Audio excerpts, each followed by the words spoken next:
Shalom semuanya. Salam damai sejahtera untuk kita sekalian.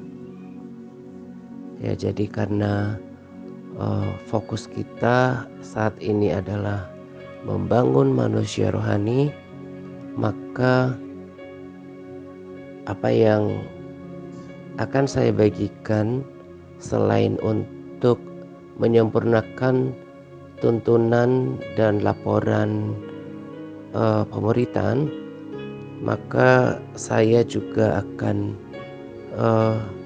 memberikan motivasi dan pengertian sederhana kepada setiap kita, supaya kita semakin hari semakin memahami gitu ya, bahwa yang terpenting dari semuanya adalah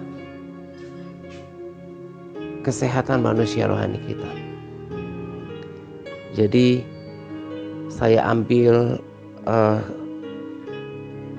satu ilustrasi sederhana tentang kehidupan kita sendiri gitu ya, tentang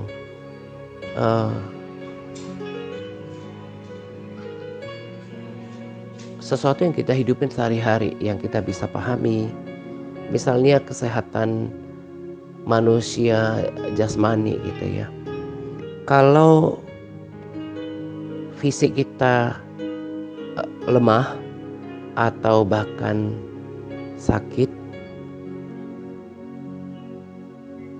apalagi kalau sedang dirawat di rumah sakit gitu ya, yang benar-benar sakitnya parah, maka selera makannya itu bukan saja berkurang, jangan-jangan tidak ada sama sekali gitu ya. Apalagi seperti yang saya katakan tadi, sampai dirawat di rumah sakit, mungkin hanya bisa mendapat asupan makanan dari infus gitu ya, dari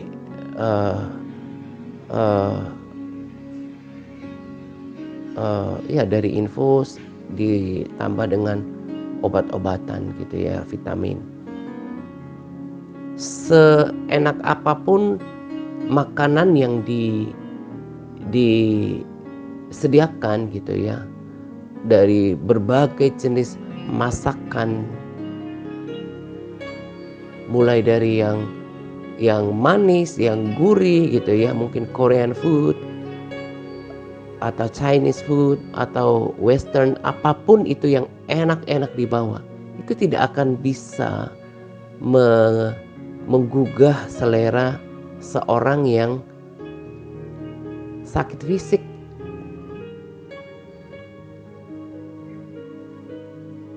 Demikian juga dengan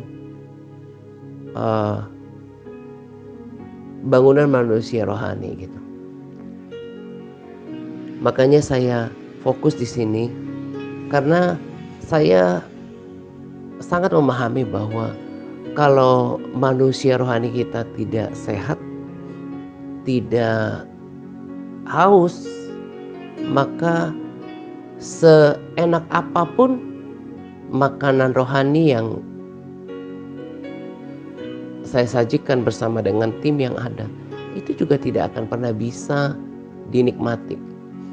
Jadi kalau ada berbagai makanan, berbagai masakan, berbagai varian rasa gitu ya, coba nikmatin ini, makan itu gitu ya, ditolak semuanya. Karena apa? Fisiknya itu sakit gitu ya, tubuhnya sakit, gak bisa menikmati panca indera tubuhnya gitu ya. Bahkan dengan penglihatan pun dia gak tertarik gitu ya, dengan mencicipi dia menolak semuanya. Demikian juga dengan makanan rohani yang saya sediakan gitu ya. Padahal saya sangat ingin gitu ya, coba nikmatin ini, makan ini enak, ini bagus untuk kesehatan rohani gitu ya. Tapi kalau tadi saya katakan manusia rohaninya sakit, itu juga bukan cuma nggak maksimal, tapi nggak bisa dirasakan, nggak dinikmati gitu ya. Makanya yang paling pondasi adalah membangun manusia rohani. Nah, jadi sebelum saya lanjutkan sharing ini, saya mau bagikan juga di sini tontonan sederhana tentang pembacaan Alkitab gitu ya. Jadi kalau para sahabat dan juga saudara yang sudah bergabung di Elpar MTRC 2023, di sana pada posting Elpar ya, pada posting Elpar saya tuliskan ada 4 komentar yang nanti di balasannya akan diisi oleh tim admin gitu ya. Ya termasuk ya di balasannya ada judul tentang laporan PPW, karena itu yang paling pondasi. Karena saya berpikir gini, kalau orang sudah berdoa maka akan mudah menyertakan PPW-nya dengan pembacaan Alkitab, dan juga akan lebih memungkinkan untuk dia belajar berpuasa. Lalu kalau itu sudah mantap, maka dia akan siap untuk melayani. Makanya urutannya dari laporan pembacaan Alkitab, laporan PPW-nya, kemudian laporan pembacaan Alkitabnya, berpuasanya, lalu pelayanannya. Nah, laporan pelayanan itu yang seperti yang tempoh hari saya bagikan adalah laporan doa dan laporan pelayanan medsos ya, media sosial. Dan itu sudah dilakukan oleh terutama admin dan juga tim inti lah ya, The Warriors dan juga The Intercessor gitu. Nah, itu diisi oleh mereka. Kalau kebanyakan kita masih mengisi pada umumnya 3 kolom, yaitu laporan PPW, laporan pembacaan Alkitab, dan puasa gitu ya. Nah, sekarang saya bagikan laporan yang sangat sederhana sekali, belajar dari yang kemarin gitu ya. Jadi saya membuat sederhana mungkin, yaitu laporan pembacaan Alkitab dan laporan puasa gitu ya. Nah, di situ saya kasih contoh, misalnya Naomi nanti tinggal menggantikan dengan nama masing-masing gitu ya. Nah, kalau ini tidak terlalu kaku ya pengisiannya. Jadi misalnya selama Februari sedang baca kitab Matius. Nah, nanti dikasih keterangan dengan uh, uh, uh, mengikuti contoh yang ada. Misalnya bisa ditulis di situ, biasanya baca Alkitab 3 hingga 5 pasal setiap hari. Jadi santai aja mengisinya, sama kayak berbagi SK gitu ya. Kadang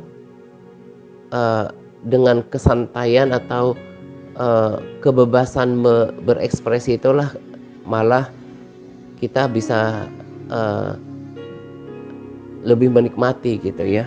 Jadi dalam pengisian ini tidak ada format khusus gitu ya. Ya paling formatnya yang di awal laporan pembacaan Alkitab gitu ya.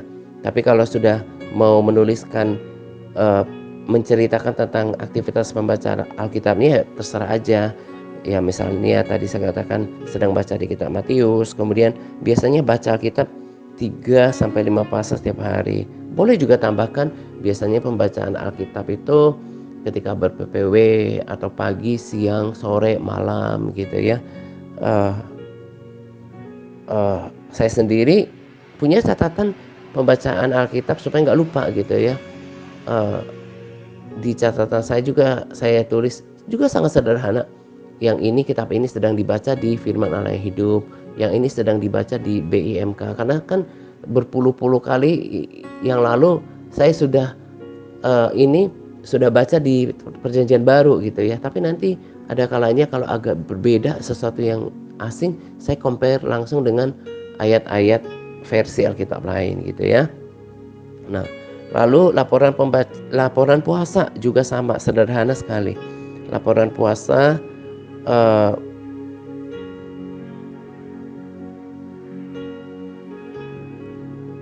seperti yang saya contohkan, misalnya Matthew, tinggal nanti diganti namanya gitu ya. Itu juga sama.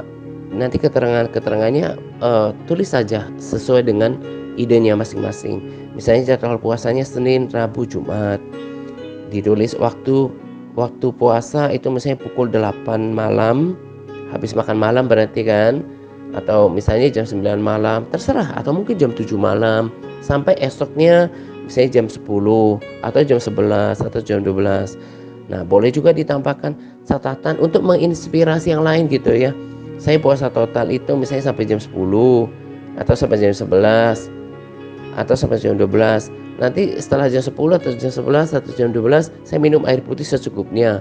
Yang biasa minum kopi kayak saya mungkin jam 10 atau jam 11 atau jam 12 tergantung kondisinya udah minum air kopi pahit gitu ya.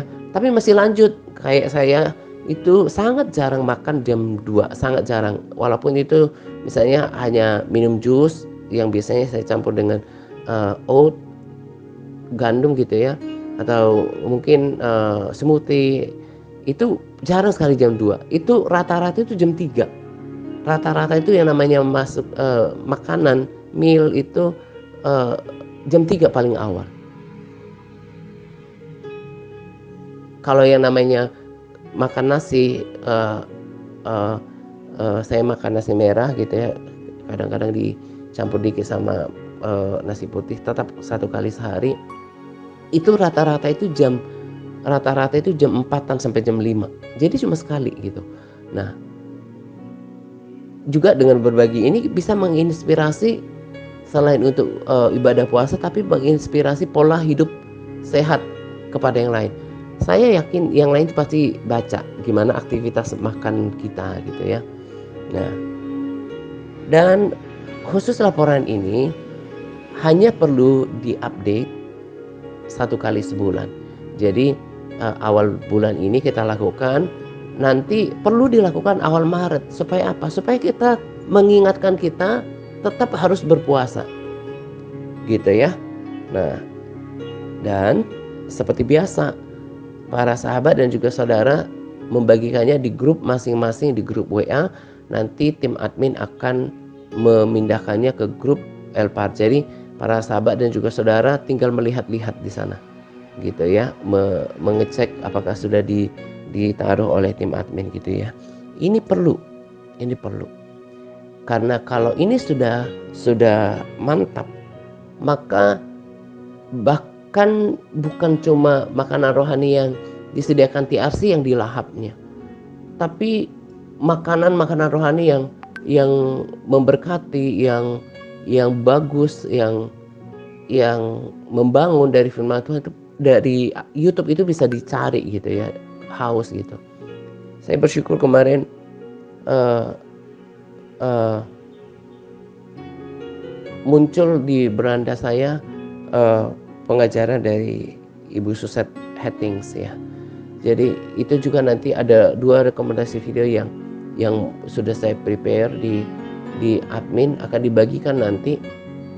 Itu dibaca, dilihat sungguh-sungguh gitu ya. Saya juga bertekad selain eee eee membaca firman Tuhan, merenungkan dan melakukannya, saya mau berkomitmen untuk belajar firman Tuhan. Tadi malam sebelum saya tidur, saya eee eee, mau renungkan satu firman gitu ya. Dan salah satu nanti baca dalam firman Tuhan, salah satu yang membuat kita kalau nggak salah kita Petrus ya, nanti saya bagikan suatu saat. Salah satu yang membuat kita dikatakan punya hak penuh untuk masuk dalam kerajaan surga. Dalam versi lain dikatakan pintu surga terbuka lebar untuk kita. Benar-benar surga welcome kita. Salah satu yang kita harus tambahkan adalah, kan firman Tuhan katakan justru kamu harus menambahkan ke dalam imanmu yaitu kebajikan. Kepada kebajikan yaitu pengetahuan, kemudian kesalehan, kasih kepada saudara-saudara, kasih pada semua orang gitu ya. Salah satunya adalah pengetahuan. Yaitu pengetahuan apa maksudnya? Dalam hal ini bukan berarti pengetahuan yang kita pelajari di sekolah, tapi saya juga bukan berarti katakan nggak perlu belajar yang lain. Kita perlu belajar yang lain. Tapi pengetahuan yang dimaksud di sini adalah pengetahuan tentang Tuhan, gitu kan? Nah, jadi saya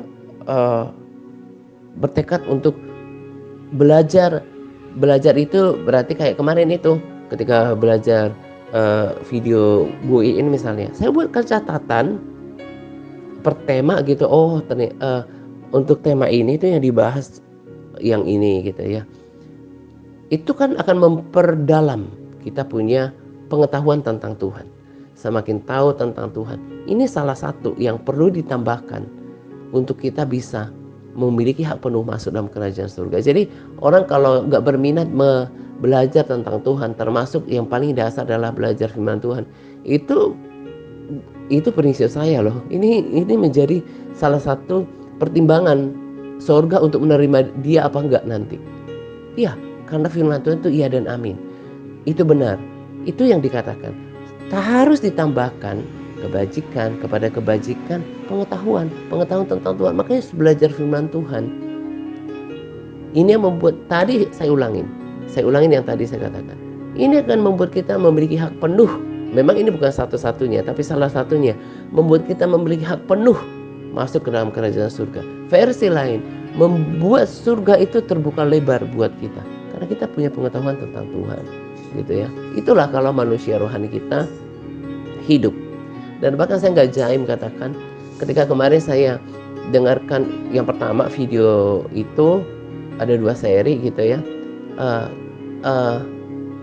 Saya tonton sampai jam 12 malam. Saya sangat bersemangat karena tanggung ya untuk ditinggalkan. Esoknya saya nonton lagi video yang kedua yang hampir 2 jam. Tapi saya sangat menikmatinya dan masih akan mengulang-ulangnya gitu. Perlu pengetahuan untuk kita semakin mengenal Tuhan gitu. Nah, inilah reaksi kalau manusia rohani kita bukan cuma hidup tapi sehat dan normal gitu ya.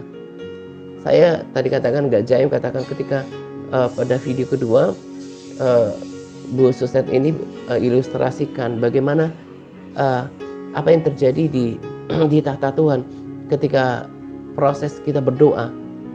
Apa yang menjadi kerinduan hati kita itu dari hati Bapa. Kemudian Yesus bersyafaat untuk kita. Kemudian Roh Kudus juga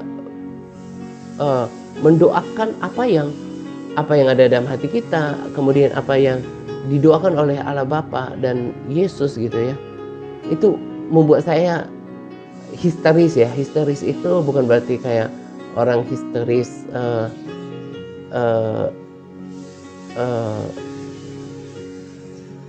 yang lain tahu ya, ekspresi histeris gitu ya. Dan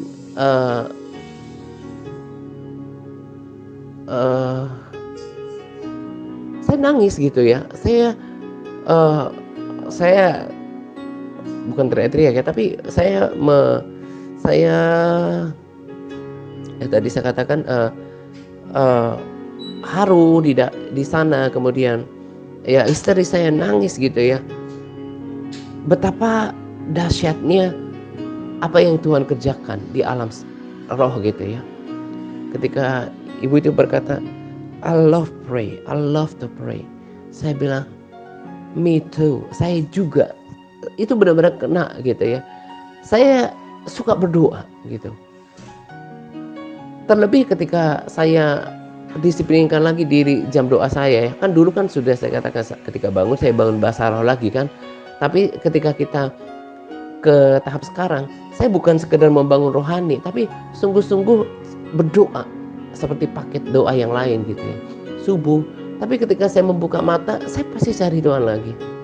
Kayak pagi hari ini, gak kerasa 1 jam, betul-betul hanya berkomunikasi batin sama Tuhan.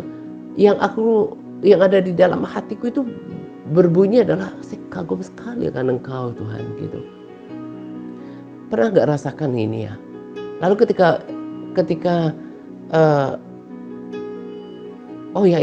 saya lakukan tadi pagi subuh ya.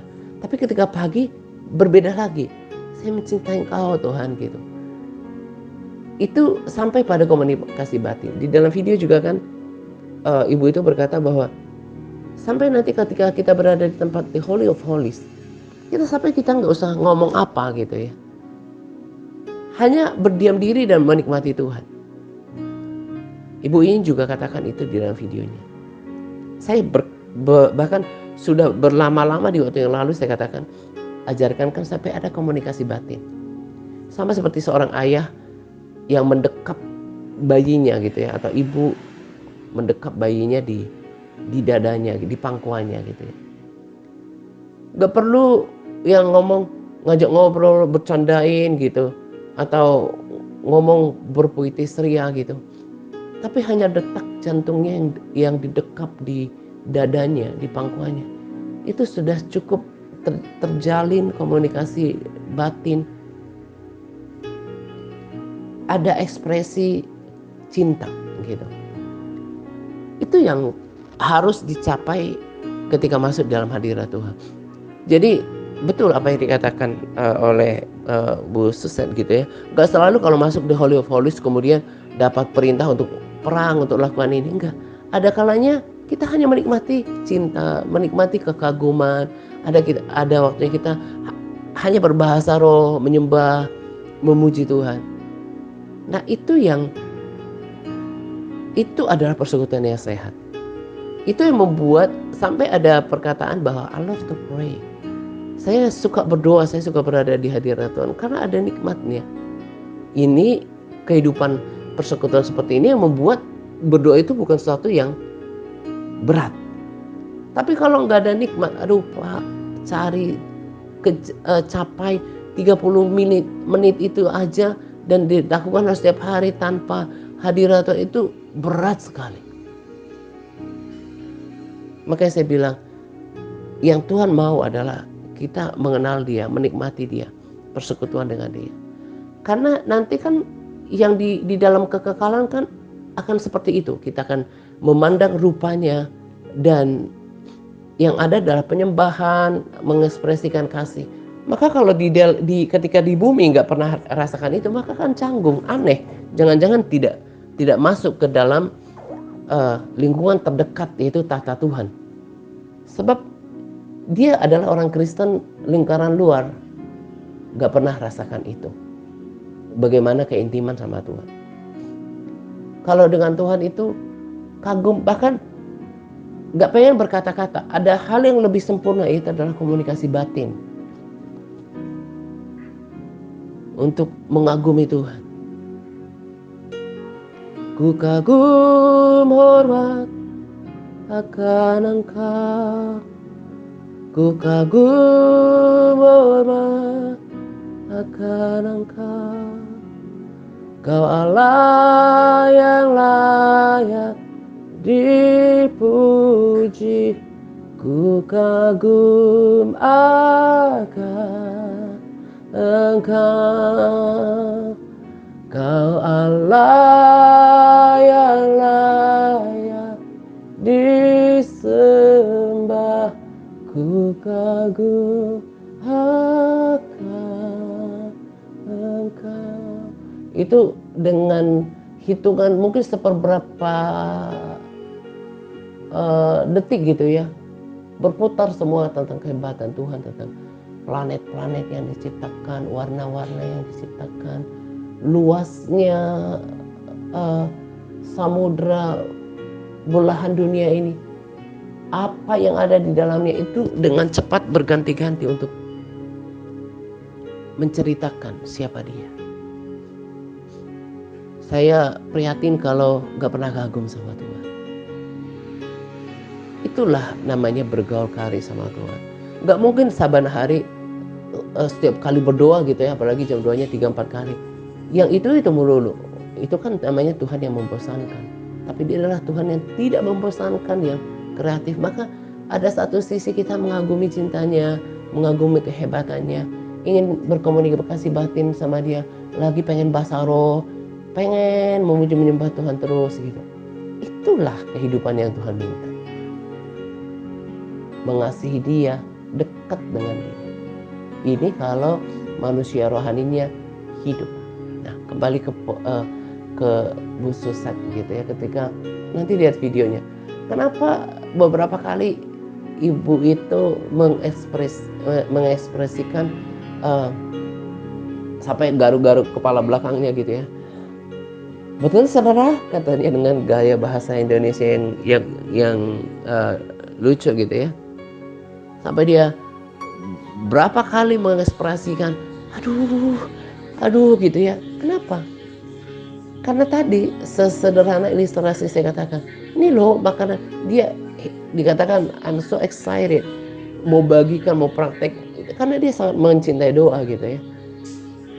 Dia sangat menikmati, tapi orang lain nggak menikmati. Dia lempar makanan rohani yang enak, ini yang enak seperti ini, paham, paham, paham seperti itu, tapi nggak nangkap. Itu kenapa? Karena dia orang-orang di situ tidak punya ketajaman rohani yang memadai untuk makanan rohani yang enak itu. Nah, itu yang terjadi dengan diri saya. Kenapa saya di waktu yang lalu begitu cerewet dengan ini gitu ya. Karena itu yang saya rasakan. Manusia rohani itu kan memang menilai segala sesuatu gitu ya. Bisa tahu, kok ini rasanya nggak dicerna gitu ya, nggak ditangkap oleh kebanyakan kita gitu ya. Seperti itu, kenapa saya tidak terlalu sering berbagi. Bahkan sekarang saya berikan kesempatan untuk prajurit dan juga admin untuk berbagi gitu ya, karena mereka juga pasti punya hikmat yang luar biasa. Mereka juga udah layak untuk berbagi. Saya hanya ambil dua minggu sekali gitu ya. Kalau disuruh berbagi, saya pengen berbagi bahkan setiap hari. Tapi kalau saya rasa ini nggak ditangkap, ini cuma didengar, ini manusia rohani mati, nggak bisa dinikmati ya, saya saya normalkan dulu manusia rohani ini. Itu yang terjadi. Kalau manusia rohani, seseorang mati, sakit gitu ya, maka dia nggak bisa mencerna, dia nggak bisa menerima, nggak nikmati makanan rohani yang enak sekalipun. Termasuk tadi kesaksian tadi saya katakan, termasuk persekutuan dengan Tuhan. Tuhan itu harus dirasa, terkoneksi dengan manusia rohani kita, bukan manusia fisik kita, karena tidak lihat fisiknya Tuhan, tapi dengan iman, dengan pengalaman di dalam batin. Ada lagi kesaksian Bu In yang dikasih di video, ketika ada dukun yang berusaha untuk mengutuki beberapa hamba Tuhan, pujian gitu ya. Nanti lihat di videonya, saya nggak tahu video yang mana, tapi termasuk dalam rekomendasi video. Mau dihabisin lah gitu ya, mau dikutukin, mau dihancurkan, terutama kerohaniannya. Tapi kesaksian Bu In dikatakan bahwa ibu ini apinya itu menyala, bahkan 3 tahun lagi pun akan kuat. Tapi itu sebetulnya penegasan yang terbaru. Kalau sungguh-sungguh ingat, renungkan, suka simpan pesan daripada penglihatan rohani, baik dalam kesaksian surga dan neraka, itu juga kan sudah dibagikan berkali-kali. Kita itu, bahkan yang terbaru belakangan ini, kita ini punya apinya itu kelihatan, tapi nggak secara fisik gitu ya. Nggak kayak api yang kita lihat di kompor atau di api unggun gitu ya. Tapi di dalam roh itu kita ini ada apinya. Apinya itu besar seperti api unggun atau seperti cuma lilin gitu, itu kelihatan oleh ilmu kebatinan. Itu mereka tahu.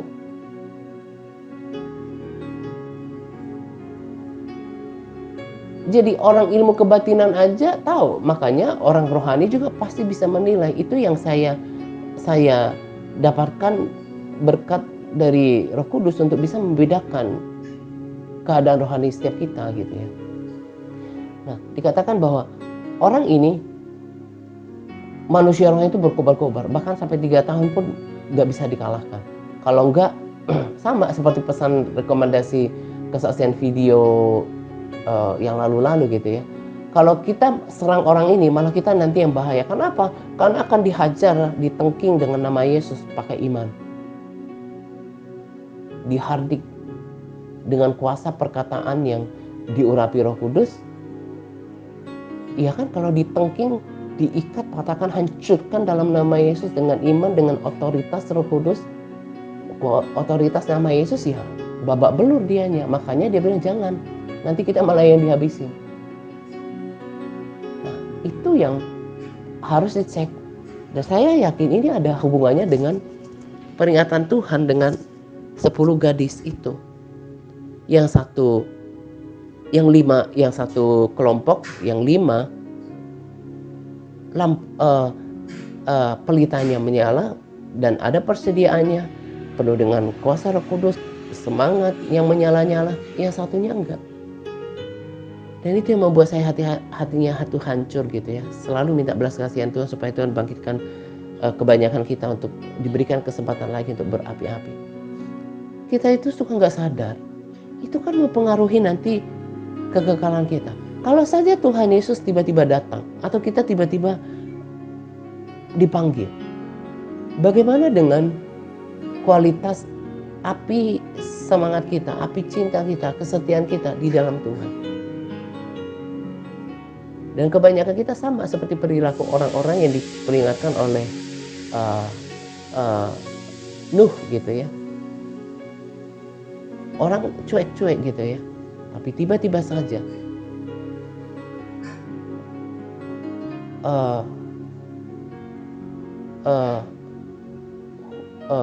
badai datang. Tiba-tiba saja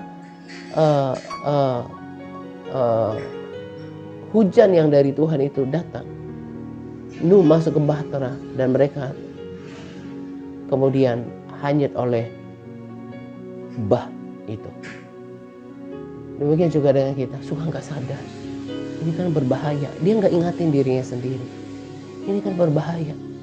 Kalau saja Tuhan tiba-tiba datang, saya ini bisa didapati seperti gadis bodoh. Dia nggak ingatkan dirinya sendiri. Tapi memang itulah faktanya. Bahwa apa yang dikatakan Tuhan itu harus terjadi. Lebih banyak orang yang tidak peduli. Dan hanya sedikit yang betul-betul aware, berjaga-jaga, yang sadar dengan ini semuanya. Khusus saya juga bilang, 90% baik gereja maupun pengerja itu lakukan penyembahan di altar yang di luar, bukan yang mereka masuk ke the Holy of Holies. Maka ukuran yang sama juga mengindikasikan keadaan kerohanian orang Kristen, termasuk kita di sini. Tidak lebih banyak yang berapi-api, tidak lebih banyak yang tetap menjaga persekutuan dengan Tuhan. Dan itu kebanyakan nggak mau, nggak bersedia, cuek gitu ya. Padahal ini kan menyangkut keselamatan jiwa, menyangkut masa depan kekekalan. Salah satu rekomendasi video mingguan, hamba Tuhan itu berkata gini, andai kata kita cukup bijaksana, kalau itu perkataan saya, kalau beliau berkata kalau kita orang-orang yang bijaksana, kalau saya katakan kalau cukup bijaksana aja, bijaksana dikit aja, pasti tahu yang paling harus dikerjakan, yang dikejar itu adalah apa yang firman Tuhan katakan. Pikirkanlah perkara-perkara yang di atas, bukan yang di bawah. Saya kan pernah katakan, aduh, andai kan Tuhan memberikan kesempatan saya punya rumah mewah di bumi, saya nggak terlalu menginginkan itu, karena saya maunya itu nanti di dalam kekekalan. Sebab saya tahu itu nanti juga kan umurnya nggak berapa lama. Tapi biarlah nanti rumah kekekalan saya itu megah dan saya tinggal di situ selama-lamanya di dalam hadirat Tuhan. Yang saya maksudkan apa? Kalau engkau sudah sungguh mengerti, menjaga api, menjaga hadirat Tuhan, menjaga persekutuan dengan Tuhan, mencintai Tuhan, belajar firman Tuhan itu adalah kekal dan itu nanti yang akan tetap selamanya. Maka akan mencari dahulu kerajaan Allah dan kebenarannya. Tapi memang dasar hatinya udah rusak ya menurut saya ya. Dia terus saya mau hidup sendiri, mau seperti saya sendiri, maka dia nggak akan berubah. Tapi saya percaya Tuhan akan menambahkan ke dalam kelompok yang kecil ini, yang masih hatinya mau diubahkan, untuk sungguh-sungguh membangun manusia rohaninya, memperhatikan pesan-pesan dari sharing saya sederhana saya ini. Kan saya ambil dari kesaksian orang-orang yang luar biasa, termasuk dari kesaksian pribadi saya sendiri. Bangun manusia rohani. Makanya ya, kalau kalian perhatikan, ada yang kepikir, kenapa ya sahabat ini gak diundang kesaksian di real gitu ya. Saya gak ada pertimbangan dasar lain kecuali pengetahuan diri saya yang dari Roh Kudus mengenai keadaan rohani. Saya tahu kenapa nggak dipercayakan ya berbagi sharing, nggak dipercayakan bersaksi, karena apa yang dibagikan ini kan bukan cuma berkata-kata, tapi menebarkan api.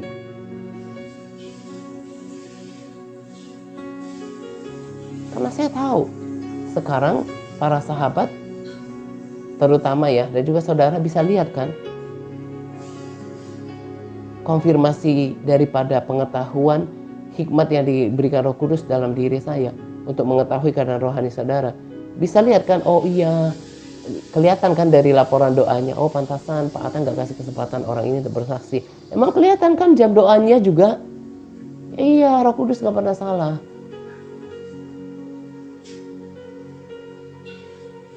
Itu sangat membuat saya berduka. Kasihan sekali orang ini ya. Kalau nggak pernah menikmati Tuhan, nggak pernah mengalami perjumpaan dengan Tuhan. Sekarang kena kan, ada beberapa orang yang kalau cuma laporan pembacaan Alkitab mah gampang, lancar pembacaan Alkitabnya di Elpar lama. Ya anak SD juga bisa kalau cuma baca-baca, apalagi kita di WA banyak baca-baca, cuma baca itu doang. Itu nggak perlu perjuangan. Makanya tadi saya katakan, kalau PPW-nya sudah sehat, pasti dia haus baca firman. Nah itu otomatis, makanya itu nggak terlalu urgent. Walaupun semuanya penting, tapi yang paling utama itu PPW-nya sehat dulu.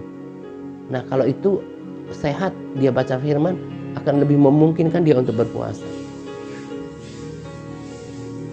Nah sekarang setelah tuntunannya baru ini kan, saya ngecek dulu pujian penyembahannya, durasi PPW-nya kan, kena.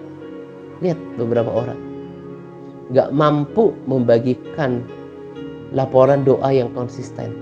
Kenapa? Karena memang dia gak hidupi selama ini. Kerohaniannya itu lemah. Kalau orang kebatinan lihat, jangan-jangan apinya padam. Dan itu akan berbahaya bagi keselamatan jiwa orang-orang ini. Ya kalau cuma laporan baca Alkitab, itu mah lancar-lancar aja. Sekarang ketangkap, ketahuan semuanya, terkonfirmasi siapa yang manusia rohaninya sehat. Jadi sungguh-sungguh perhatikan, kita bangun manusia roh sekarang. Karena kemarin kan juga saya katakan, kalau udah manusia rohnya sehat, nikmatin Tuhan, bahkan saya nggak terlalu diperlukan di sini, bahkan akan cari sendiri makanan yang sehat di YouTube. Bahkan rohani yang sehat di YouTube. Jadi fokus. Kita bangun manusia rohani. Kalau udah pujian penyembahannya sehat, menikmati Tuhan terus, maka akan merindukan firman-Nya juga, gitu ya. Fokus di situ. Dan saya masih tunggu sampai akhir Februari. Nanti akhir Februari saya akan bagikan, ini memang udah pilihan Tuhannya begitu ya. Ini cocoknya, walaupun udah bertahun-tahun, cocoknya kualitasnya itu masih pemuritan awal. Belum pantas ditaruh sebagai pemerintahan lanjutan. Nanti akan lihat orang-orangnya di akhir bulan. Dan saya berikan kesempatan untuk bangkit. Gitu ya. Ini saja sharing sederhana yang saya mau bagikan untuk kita. Tetap mengarahkan kita bangun manusia rohani. Ya, diisi laporan pembacaan Alkitab yang sederhana ini, laporan puasa. Nah, tadi saya katakan cuman itunya aja, formatnya aja yang harus sama.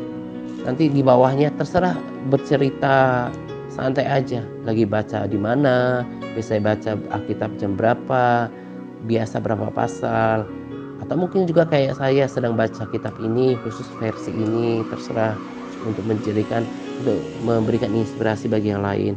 Puasanya juga gitu, mungkin puasanya 2 kali seminggu, berselang 2 hari itu kan sangat nyaman. Misalnya Senin, kemudian nikmatin makan dulu Selasa Rabu, kemudian Kamis lagi berpuasa. Mungkin berpuasanya masih disertai air putih, ya kan? Tapi sampai jam 12 misalnya, cerita saja. Itu akan menginspirasi dan memotivasi yang lain untuk melakukan hal yang sama. Kalau ini dilakukan, beres, nikmatin Tuhan, menikmati kerinduan dengan Tuhan, menikmati kasih sama Tuhan gitu ya, melepas kerinduan, ada komunikasi batin, pasti dia cari firman-Nya, pasti mau berpuasa, pasti mau melayani, berubah. Lalu kemudian uh, uh, dia kan terus bertumbuh kan karena manusia rohani yang sehat ini. Tapi kalau ini nggak dilakukan, manusia rohani yang tidur, sia-sia, mubazir memberikan makanan rohani yang enak, karena tetap ditolak. Sama kayak ilustrasi awal saya tadi, orang lagi sakit disodorin makanan macam-macam seenak apapun, itu nggak akan dinikmati gitu, nggak diterima gitu ya. Itu yang paling penting. Oh ya, saya tambahkan lagi tentang supaya ngerti ya. Misalnya suicide happenings itu banyak diundang oleh gereja-gereja, termasuk di kota di mana saya berada. Tapi kenapa apa yang dilakukan oleh ibu ini seolah nggak berdampak besar? Apakah salahnya dia? Enggak lah, rohnya menyala, dia dipakai Tuhan. Bahkan ada mungkin gembala yang dari pusat datang ke daerah. Oh kok sepertinya nggak ada yang terjadi? Saya katakan dengan tegas, karena apinya nggak ditemukan. Orang-orang luar biasa itu hanya datang memberikan tongkat estafet. Mau lanjutin apa enggak? Kalau nggak lanjutin ya mati. Atau sama halnya, sekalipun misalnya Bu Suset itu kita hanya, dia nggak diundang di TRC misalnya gitu ya. Kita hanya saksikan dia di YouTube. Tapi karena kita tangkap, roh kita nyala. Bahkan nanti saya akan putar lagi, saya ikut berdoa gitu ya. Kita dapat berkat rohaninya. Kenapa? Tetap kuncinya kembali dan kembali. Utamanya itu adalah manusia rohani, bangunan manusia rohani yang sehat. Itu yang harus diprioritaskan. Itu yang harus dijaga apinya. Makanya kelompok kecil yang saya banggakan di sini, yang sudah ngikutin teladan saya, yang mereka udah berdoa, yang udah bersyafaat, yang udah mereka berubah. Itu kan mereka karena apa? Karena mereka mau mengambil tanggung jawab untuk melanjutkan, menerima dengan kerendahan hati apa yang saya bagikan dan melakukannya. Itu yang membuat mereka berubah, berbeda, ada apinya. Itu yang membuat TRC itu berbeda.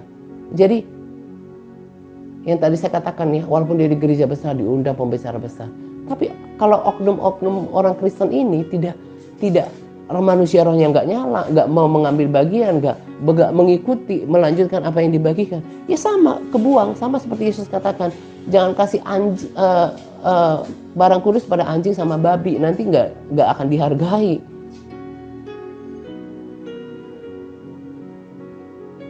Jadi tolonglah mengerti apa yang saya mengerti ini. Sekalipun sharing saya bahkan sekali seminggu misalnya, tetap akan bisa menyala kalau terkoneksi sama Tuhan. Itu juga yang dikatakan ilustrasinya. Kenapa di ilustrasi video Bu Susan? Kenapa api orang dia tetap bergairah? Karena dia terkoneksi terus dengan Tuhan yang punya kuasa itu, punya api itu. Makanya apa? Perlu sekali persekutuan. Doa itu perlu. Katanya mau melihat breakthrough, terobosan dalam usaha, pekerjaan, keluarga, dalam kehidupan.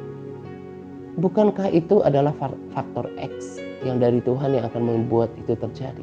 Maka hadirkanlah Tuhan lewat pujian, lewat penyembahan, lewat puasa, lewat doa-doa, lewat doa syafaat, membangun manusia roh. Perhatikan ini. Saya itu setiap hari itu sangat menikmati persekutuan dengan Tuhan. Selain doa saya yang rata-rata minimal itu 4-6 jam. Di luar itu pun, jadi saya udah berkali-kali katakan, kayak tadi pagi ya, roh saya itu kayak nggak kuat lagi gitu nunggu sampai jam 2. Itu sudah sering. Kan saya juga ikutin yang dikatakan oleh Bu Iin.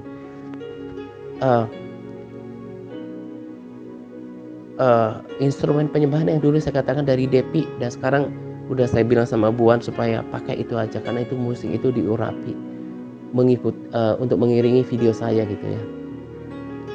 Saya setel di volume yang paling nyaman menyertai saya tidur. Aduh, sama seperti dulu kan saya saksikan, saya tertidur waktu 20 tahun yang lalu.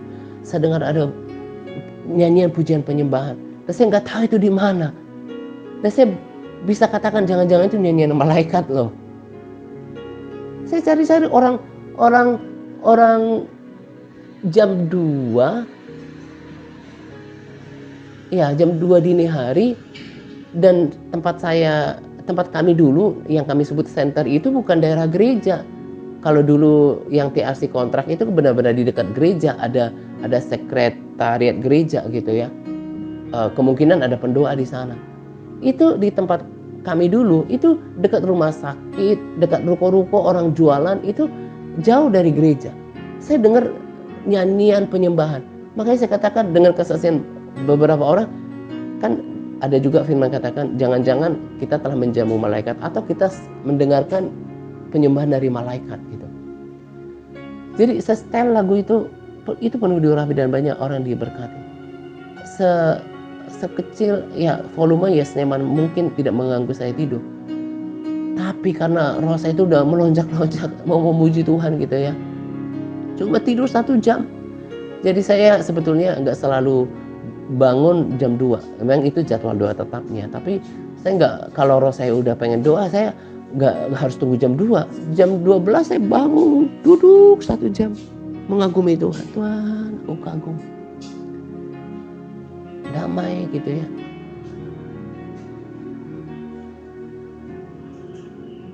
Itu saya nikmati terus. Saya udah cek video yang terakhir yang ngikutin pengiring DP itu ya berbeda lah. Kalau cuma rekaman biasa kayak kemarin juga ada yang putus harus sambung gitu ya. Di video ada musik DP itu lebih merasakan hadirat Tuhan. Sesederhana itu. Setinggi apapun teologi orang, pengetahuan tentang Tuhan, tanpa hadirat Tuhan itu maut. Makanya ya, ini saya kalau ngomong-ngomong sebenarnya suka lama-lama yang kayak gini-gini yang penting-penting. Jadi kalau udah biasa makanan sehat gitu ya, tiba-tiba makanan yang gak sehat itu kayak reaksi tubuhnya itu ada. Sama sebaliknya, kalau orang biasanya makannya kotor sembarangan, terus dikasih makanan yang sehat gitu, itu menolak awalnya gitu ya. Juga ketika makanya di YouTube itu kelihatan dari makanan kita. Saya pilih dong hamba Tuhan dan pengajaran yang mantap yang diurapi. Makanya kalau ada orang yang berbagi gitu ya, entah di akun pribadinya atau japri saya, atau saya tahu ini tanpa urapan dan saya nggak suka membacanya, meresponsnya gitu. Tapi saya minta hikmat dari Tuhan, saya jangan menyakiti orang, saya diam aja gitu ya. Kita juga seperti itu, akan selalu tahu makanan, tontonan kita itu menunjukkan kita gitu ya. Dan semua datang daripada manusia rohani yang sehat. Bangun itu. Orang mau pintar kayak apapun teologianya, tanpa urapan itu gak ada kuasanya. Gak akan menghadirkan Tuhan. Jadi saya bisa bedakan tulisan orang, tontonan, bahkan hamba Tuhan yang dekat sama Tuhan saya bisa kasih tahu. Contoh yang sangat sederhana, saya udah pernah katakan di waktu yang lalu. Orang yang dekat sama Tuhan, dia akan tidak atau saya katakan otomatis akan bercerita tentang persekutuan sama Tuhan, termasuk dua-duanya. Kalau orang melayani tapi dia gak pernah cerita keintimannya sama Tuhan, itu kan gaya hidup.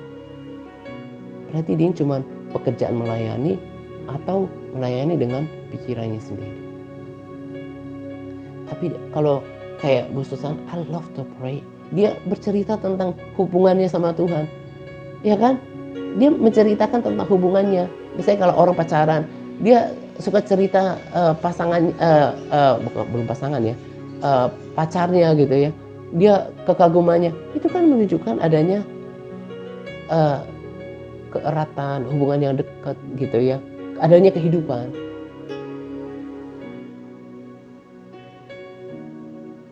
Demikian juga dengan seorang yang dekat sama Tuhan, itu gak pernah bisa, sekalipun kadang-kadang aduh saya jangan terlalu berlebihan lah nanti dikirain orang sombong gitu ya. Walaupun ada kadang-kadang pikiran kayak gitu, tapi itu tadi saya katakan bahasanya otomatis itu akan terucap gitu. Karena itu adalah kehidupan di dalam dan itu akan meluap. Nah, kalau orang nggak punya kayak gitu, kehidupan kayak gitu sama Tuhan, ya kering, kering. Dia nikmatin orang udah bersaksi kayak apa, I love to pray, atau aku kagum sama Tuhan. Dia anggap biasanya itu kayak angin lewat gitu. Itu sangat memprihatinkan bagi saya. Kehidupan seperti itu. Hadirat Tuhan itu yang paling berharga dan paling mahal. Dan itu yang paling ditekankan di dalam pelayanan ini. Membawa setiap orang kepada keintiman sama Tuhan. Mengalami Tuhan, bergaul sama Tuhan, kenal Tuhan. Itulah yang kalau orang udah yakin, aku sama Tuhan kan sehari-hari. Entah dia pun mati atau pengangkatan. Kan dia dikenal sama Tuhan. Aman hidupnya. Tapi kalau jauh, firman Tuhan juga berkata, binasalah orang yang jauh daripada Tuhan. Jauhnya itu apa? Bukan jauhnya itu nggak jadi Kristen lagi, nggak baca Alkitab lagi. Batinnya itu jauh sama Tuhan. Nggak ada kedekatan. Makanya perhatikan itu. Karena saya pikir, udah sakit-sakitan mungkin, udah umur udah semakin tua gitu ya. Kok nggak semakin sungguh-sungguh ya? Alkitab juga kan katakan, Paulus juga katakan bahkan semakin akhir ini kita semakin sungguh-sungguh. Semakin kita tahu keadaan diri kita tuh semakin sungguh-sungguh mestinya. Saya itu greget kadang-kadang melihat kualitas hatinya kita ya, kebanyakan kita. Doa-doa saya tetap nekat sama Tuhan. Tapi biarlah Tuhan yang menilai hati siapa yang benar-benar masih Tuhan berkenan atasnya dan memulihkan dia kembali. Kalau udah sangat bobrok ya mungkin juga Tuhan gak lagi karena kejahatan hatinya dia gitu ya, kedegilan hatinya mungkin juga kan Tuhan punya, kita nggak ngerti kepada siapa Tuhan memberikan kasih karunia belas kasihan, itu hak prerogatifnya Tuhan gitu ya. Ya ini saja yang saya mau bagikan. Saya sangat diberkati dengan kehidupan bersama dengan Tuhan. Selamat menjelang doa pagi untuk kita sekalian. Semangat berpuasa kepada all MTRC yang terus bersemangat dalam berpuasa. Semangat Tuhan Yesus memberkati kita senantiasa. Amin.